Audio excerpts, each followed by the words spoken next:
Well, hello. Welcome into a very special edition of the Jay Walker Show. I didn't know we had such a thing here, Jeff, but we've got a very special guest. He is the voice of the Falls and about to retire just like yours truly. But Bob Kessler, welcome. Always great to see you. Thanks. I came over to get some tips about what you do in retirement because I know you're still doing stuff, but you're mostly retired. You're a full-time hiker, right? Is that the deal I've heard? I don't know about full-time, but I do hike as much as I can. Good. I still enjoy it. Good. It's good to see it. It's not as easy as it used to be, but but always good to see you. I like to tell this story. I also have Jeff Simmons in. Simmons Says and Warren County Sports Authority. You know him. I appreciate it, Jay. Yeah, I'm sitting in on I'm just trying to soak up as much knowledge as possible, considering that I've done this for all of about 2 weeks now. So if I can get in here and get anything that y'all can share with me and maybe be able to apply it going forward, that was what Jay was my very first guest on the Simmons Says show. Right. So now I'll be able to hear Mr. Kessling's musings and advice too. Yeah, I was going to tell this story. My son Drew was a freshman at UT in the fall of 2000. Got a call late one night. He said, "Guess who spoke to our communications class tonight?" I said, "Who was he?" He said, "Bob Kessler." And he was excited. He said, "I got to talk to him, and he said he knew you, and he gave me a ride back to the dorm at Hess Hall." He was very excited, and that was during my pre-Uber days. Yeah, and you gave. You helped him get his foot in the door of what turned out to be a very nice career in sports information, video, and he still credits you for that and is very grateful for it. And I am too. When somebody's good to your kid, they're good to you. So I've always thought that because I had a lot of people help me and push me and give me opportunities, and so I think it's always important that you pay it forward if you got a chance to help somebody, especially somebody like your son who was really motivated to be in the profession.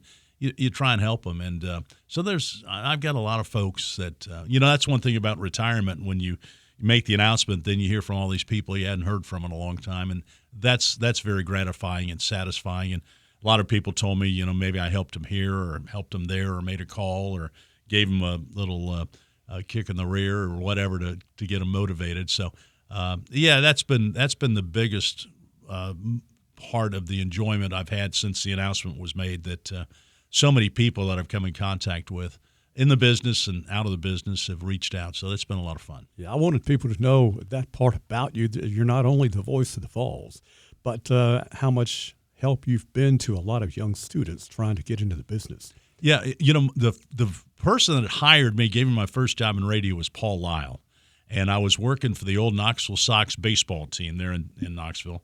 And I was the number 2 man on a 2-man staff. I was the assistant general manager, which meant I put up the flag and cooked hot dogs and sold tickets, took guys to the doctor, took the uniforms over to the laundry and locked up the ballpark, turned the lights out at night. So, but I learned a lot doing that. But one of the things I did, I thought if we get some more people to the games, maybe I get a raise. I was making $100 a week, working about 80 hours a week. Yeah. You know how that goes. But I loved it because you're at ballpark and doing all that stuff. It was a great summertime job when I was in school. But so I'd write up these little 30-second voicers, and I'd call them in to all the radio stations. Back then, everybody had full-time disc jockeys back in the early 70s.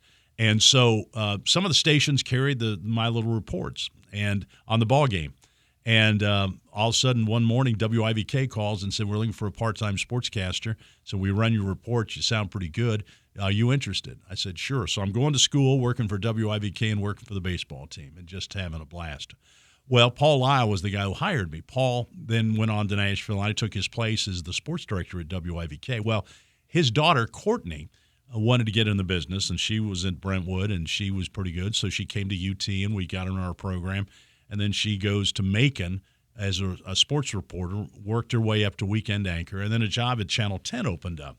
And actually, I had her on my I used to have a broadcast camp, so she was on my broadcast camp as well. She was the best student in the broadcast camp when she was 15. So I knew she had a great part in the business. So she goes to Macon. The job opens at WBIR in Knoxville. I helped her get that job as the weekend anchor at WBIR. So then we started this SEC Plus games. And I said, we need to have a female do play-by-play for the Lady Vols on TV. So I said, Courtney, we need you to do the play-by-play. She, I want to be a sideline reporter. I said, no, you don't. You want to do play-by-play. So we did a boot camp. We did Monday. I was her color person, and she did. So we worked on her play-by-play Monday, Tuesday, and Thursday. And after the Thursday session, I said, how do you feel? Oh, I feel really good about this. I think it's good. I said, great. You got the game on Sunday. What? I can't do. No. You're never going to be more prepared. Go to practice on Saturday. You know how to do stand-ups. You know how to prepare. You know how to do the game. She did, and she did about 4 games for the Lady Vols, and ESPN called. Wow. And now Courtney is one of their big announcers, doing women's basketball and volleyball and softball and everything. And so I didn't do anything. I just kind of gave her a little push in the right direction. But that's what makes this rewarding, and that's what makes this so much fun. Yeah. What now? As you look back on your long career, up at Tennessee, whether you were the play-by-play or the spotter or whatever, is there any one moment that sticks out in your mind? I know there have been a lot, but any one thing that sticks out as one that you were that's so exciting that that gives you goosebumps? Yeah, obviously the Alabama game 2 years ago was one that everybody remembers because they kind of put Tennessee back on the map nationally. And one of my favorite stories from that game, my daughter and son-in-law took our 2 grandkids, Jack and George, to the game. They were 9 and 7, and so they're all game long. Everybody's standing up there looking around trying to see the field and everything. And so now Chase McGrath comes out to kick the game-winning field goal. Goes through, everybody goes crazy, and Allison looks around, and George, the youngest, is gone. She has no idea where he is. Could be on the light tower. Doesn't know where he is. And she's panicking. She's looking around, and she looks across the aisle, and about 4 seats down, there was a guy, had George up on his shoulders, and they're jumping up and down, high-fiving each other. And I said, Allison, did you know the guy? She said, I'd never seen him before in my life. And he said that he saw George looking around trying to see the game, and he reached down and said, young man, you're going to remember this the rest of your life, and put him up on his shoulders so he could see that game-winning kick. So that was a special moment, special game, and so I'll remember that. But, Jay, it's kind of hard to go back. And, I remember when Tennessee beat Memphis to be the number 1 team in the country. I remember Chris Lofton shot over Kevin Durant. I remember Tennessee beating Miami in the Orange Bowl to end their long regular season winning streak, and the 6 overtime game against Arkansas when Casey Clausen hit Jason Witten down the middle for the winning touchdown. So, there's so many memories that kind of pop up, but I think more importantly, you remember the players and the coaches and the moments, getting to know. It's amazing to watch a young man come in when they were a raw freshman and don't even know where the locker room is, and then they come out and they're such a polished professional and go on to the NFL and more importantly raise a family, and they come back and see you. That's like I saw Brandon Crump down at Texas A&M, the former basketball player. I hadn't seen him, and it was just so good to see him, and the fact that they'll come up and talk to you. So it's just been a great ride. It's gone by so fast, and you kind of pinch yourself. Where did it all go? But I wouldn't trade it for anything. Do you have a favorite player? Oh, that's another tough one. Chris Lofton, obviously. I don't know if you've seen the special on ESPN yet about him, but the fact that he went through that senior year battling cancer and nobody knew it. We all kept trying to think, what's wrong with Lofton? He doesn't even lift on his shot, and everything's flat, and he gets tired. And we had no idea he's going through chemo, for gosh sake, but he kept playing. He was special. Eric Berry was special. Yeah. Eric was just a tremendous person in terms of it wasn't about him, and it was always about the team. Casey Clausen, they called him the Iceman, but I don't know if anybody really had a more burning desire to win, to win games. Jason Witten was a class act, but Grant Williams, Admiral Schofield, getting to know Coach Barnes has been a treat. He's one of my favorites because he is the most intense guy I've ever seen on the basketball court, and the biggest nut job when he gets off the floor. because I mean, he's a practical joker, and he's always getting on you. And our little sparring matches on vol calls and during post game interviews have always been fun. But to give you an example, we're getting ready to play Alabama. Okay, big, huge game, national stage, and the whole bit. We do his pregame interview about an hour and a half before the game. So I go, and he's got a little lounge area where he's got TVs and coaches hang out in there. So I come walking in, and I said, "Oh, how you doing, Coach? I'm doing fine. Are you ready to do this?" He said, "Well, yeah, but first, Gene Hackman. They say he's mummified. Is that like King Tut?" And I'm going, "You're an hour away from playing Alabama, and you're worried about Gene Hackman and King Tut? I mean, what's the matter with you?" But then he goes out, and his team goes out and wins the game, and beats Alabama on Meshach's incredible shot. So he's been the most unique coach I've ever been around, because it's like snap and clear. I mean, he's talking about all kinds of other stuff, but then when he crosses that line, it is all business, all focus. Yeah. And he's just been one of the most unique individuals that I've ever met. Let's bring Jeff in. Jeff, do you have any? Yeah, I mean, you were just talking about special athletes and bringing up Meshach and Zakai. You were there for the senior night, and I mean, it seemed like it was such a special thing. But this group, and even yourself and Berterkamp, Yeah. has it ever crossed your mind that John Ward gets the call, the 99 national championship, 98. 98, January. Yeah, I know. Yeah, Yeah. It was 99, but yeah, it was 98 the season. 98 season. Yeah, you're right. Has it ever crossed your mind that might be something that you and Bert get to go out on as well? Well, I ran that by Heupel first. Oh, We got to the playoffs, so we got to the playoffs. We kind of fell short. Mm-hmm. But, yeah, I mean, and Coach Barnes, I think he wants to do it for these guys. I think he wants them to – because who knows what's going to happen with the NCAA and whether or not Zakai and Meshach can even come back next year. There's a chance they might be able to. So, maybe they're not done. Mm-hmm. So, but I think that Coach Barnes would like – he wants to get back to a Final Four. I mean, he did it at Texas that one year, and the kind of if you want to be a Barnes hater, the key is he's had all these great teams, but he's only been to the Final Four once, and but his consistency. I mean, he's been to the NCAA tournament 28 years. I mean, that's incredible, and so I would like to see, just for Coach Barnes to get that off his back, get to the Final Four, and win it. Would be obviously lock him up. He's already a Hall of Fame coach, but that would lock it up. So, sure, selfishly, I'd love to go to the Final Four. I'd love it. I did 6, well, even more than that, 6 where Pat won, but some other Final Fours too where she didn't win with the Lady Vol. So I have been to the Final Four calling games, but I'd like to do it again. Yeah, I don't really have anything else for Mr. Kessling other than to say that I've really enjoyed everything that you and Bert have done and brought to the basketball. I mean, I've been listening to y'all since I was in college. You said Brandon Crump, and that just it flashed back because I was a freshman when Brandon Crump was playing at UT. So I've been listening to you and him on the call for years and years and years. And I mean, I can hear vividly in my head him yelling "Assume with Stanley. So it's special for me to just be in the room right now and be able to say with two legends of your respective programs. Thanks.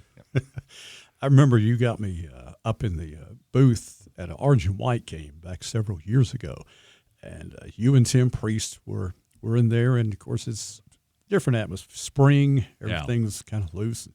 And toward the second half, they start getting these new players in. And you took a break for a commercial. Tim Priest turns right and says, "I don't know any of these boys." Well, spring football games, you always have this sixth-team tailback that comes in and rushes for 150 yards, and everybody think we've got the next Walter Payton. And, of course, then you never see him again. But it's fun. Speaking about the booth, this was really special, too, and you talk about these special moments that you get. We were on the Big Orange Caravan last spring, and we went up to Kingsport. And, it's an autograph session, and coaches get up there, and we crack jokes and talk about the teams coming up and all that kind of stuff. So we walk in and to the facility where we were doing it, and they said, "Well, this young man wants to meet you." I said, "Well, okay." So they walked me. I was going to do an interview with one of the radio stations that was lined up there on Radio Row, and there was a young man, and and they said, well, that's him over there. Well, he had a cane. He was blind, and about 22 years old or something. So I walk up to him and I said, hi, I'm Bob. He said, I'm Ryan. Said, I've always wanted to meet you. Said, you're my link to Tennessee sports.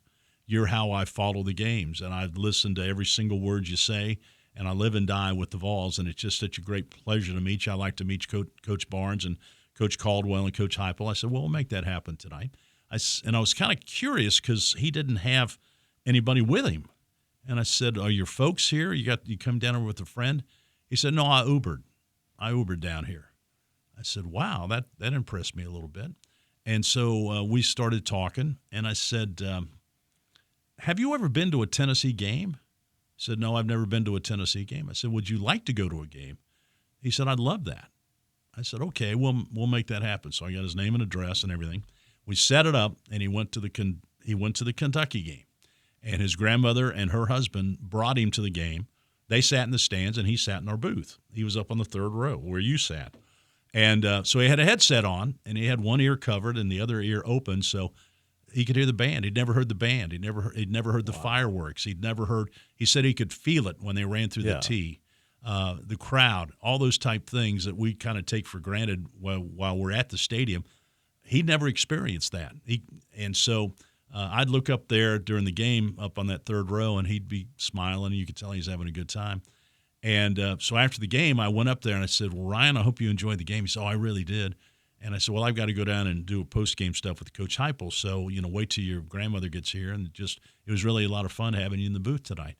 He said, Bob, this was the greatest night of my life. Wow. Yeah. So, Jay, we get to do this stuff. Yeah. And it's really nothing for us, but it's amazing how you can affect a young person or somebody, and it's just by being a random act of kindness. Yeah. And again, we get back to paying it forward. And so Ryan actually was at the basketball. We got him to go to the basketball game Saturday, so he was sitting behind me on the second row. Again, he had a headset on. Coach Barnes came over and talked to him. I mean, he was just having a blast. So it's really made. It just makes you also appreciate how fortunate we are to have all the things that we have, and there's so many people out there that struggle with stuff every single day. Yeah. But Ryan had the best attitude of any young man I'd met, so it was really fun to do that. That's what it's all about, and it kind of drives some of the fact that we're there to paint a picture. Yeah.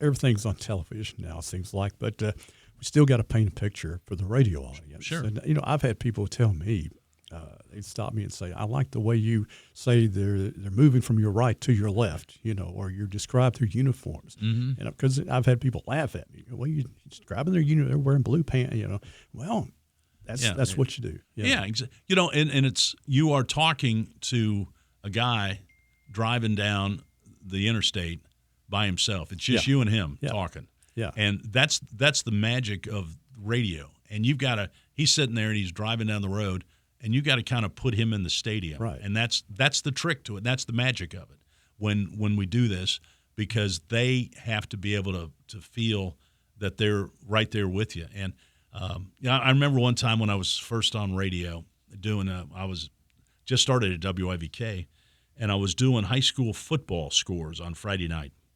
And Central and Halls was easy, and Bearden and Farragut was easy, and Lenoir City and Anderson County was easy. And then Ooltewah pops up. Yeah. I'd never seen the word Ooltewah in my life. I had no idea what it was, and I was oohing and ah and twa and the disc jockey, his real name was Bill Miller, but his on the air name was Suitcase Simpson. For how many times he's been to different radio stations, and he hit the talk back. And he goes, Bob, that's Ooltewah. I said, I got it. And I thought my career was over. And he came in and he talked to me and he said, listen, don't worry about you're thinking you're talking to thousands and thousands of people. You're talking to one person in the car. Yeah. That's who you're talking to, or one person sitting on his back porch. It's just you and him. So treat the microphone like it's your friend and tell him a story. And I've always remembered that, and it's really helped me. So, like, for example, when I got the opportunity to host the SEC basketball tournaments on Jefferson Pilot TV, and you're sitting in the Georgia Dome with 30,000 people, and all the bands are playing, and you would think you'd get nervous, and probably should have, but I just remembered what he told me. Look into the lens. That's your best friend, and just tell him a story. Yeah. And that really breaks it all down. Yeah.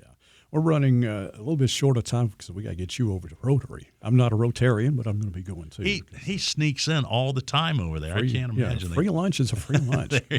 But Bob, I tell you, I hope this won't be the last time we see each other because it's always a joy to see you come to town and talk to you, and we could talk for hours. You know, as he knows. I've been in the room a couple of times, and it's a joy every single time that I get to just step in here and be a fly on the wall when y'all get together. Well, it has been a joy for me to have this position and have this opportunity to represent, the entire state of Tennessee. I came here as a walk-on fullback in 1972. I didn't know a single player on the team. I'd met Coach Battle for about 8 minutes. I met Kurt Watson and Don McCleary, the freshman running back coaches, for about 3 minutes. And I walk into Gibbs Hall, check in. I don't know anybody. And to think that all these years later, everybody in the state of Tennessee at least has heard my name, I hope, and knows who I am. It's pretty incredible when you think about it, just the journey I've had. And I've loved every minute of it. And I thank people out there for listening and enjoying what we do and the games we've called and the moments we've shared, and it's just been a real treat for me, and I've been so lucky and so blessed. There's a lifelong Vol fan, and my dad went to high school with Stockton Atkins. That's going way back. That is going back. That's when he became a Vol fan, and of course I've been a Vol fan all my life. But I want to say thank you for everything you've done for the Vol Nation. Well, I appreciate you. Good to see you. All Thanks, right. guys. Guys, thanks to Jeff. Thanks for sitting in with us. And Bob, always a pleasure. Come back and see us. We'll do it, Jay. Thanks. I'm Jay Walker. Thanks for watching. Thanks for listening. We'll see you next time.